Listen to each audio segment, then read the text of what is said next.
Dr. Muhammad Ghulam Mustafa, ophthalmologist from India. Sir, what is the reason both scientifically and spiritually to make halal chicken, halal goat, but not fish? Please reply. What Dr. Muhammad Ghulam may be asking, that when we slaughter the chicken or the goat, we do zabiha. So why is there not a requirement to do zabiha to a fish? And that's a very good question. As far as Islam is concerned, Quran clearly mentions in Surah Maida, chapter number 5, verse number 96, that lawful for you is the pursuit of the water game. And Allah says in Surah Maida, lawful for you a food of the sea, fresh and tender. So Allah has given permission, it's allowed.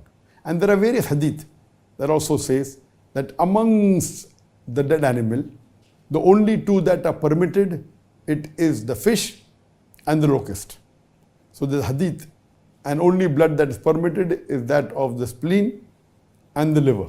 So Islamically, it is permitted to have fish without doing zabiha.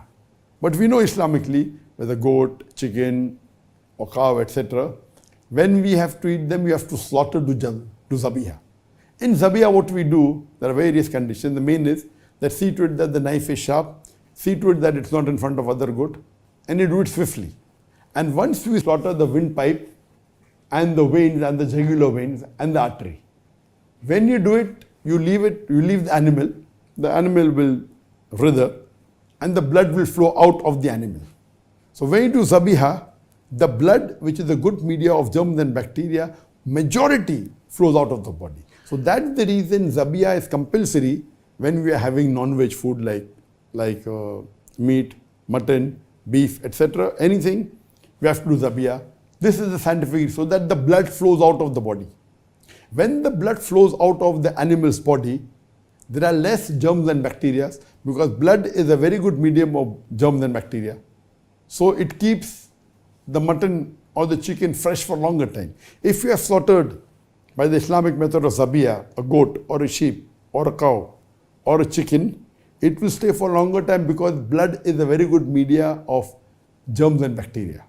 So in the normal cases, that if you don't do zabiya, the blood remains in the body of the animal and even the disease remains and high chances of you getting the disease.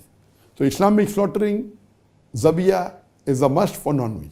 Now the question posed is, why not zabiya for fish?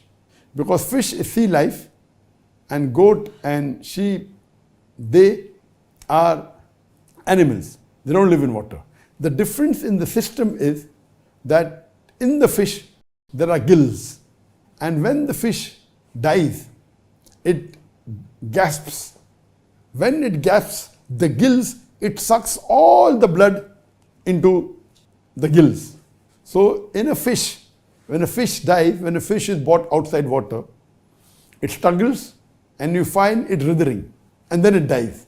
So when it's out of water, because the fish cannot breathe, so what happens? When it starts breathing and it cannot, it can only normally breathe in water. It doesn't have the function to breathe the normal air like how human animals have. So what happens? Most of the blood is sucked by the gills. So when a fish has died because of loss of air, loss of oxygen, when it dies, the blood is sucked by the gills. That's the reason scientifically the blood doesn't remain in the body of the fish. Number one, the blood of the fish differs from the blood of the goat, the sheep or the animal. It's not as much of bacteria and toxins as the blood of the goat, the cow, the sheep. And secondly, the blood is sucked. So first of all, this blood is not as dangerous as the blood of the animals. Number two, the blood is sucked. Because the blood is sucked, the germs and bacteria are not there. So eating the fish is safe. This is the scientific reason. Hope that answers the question.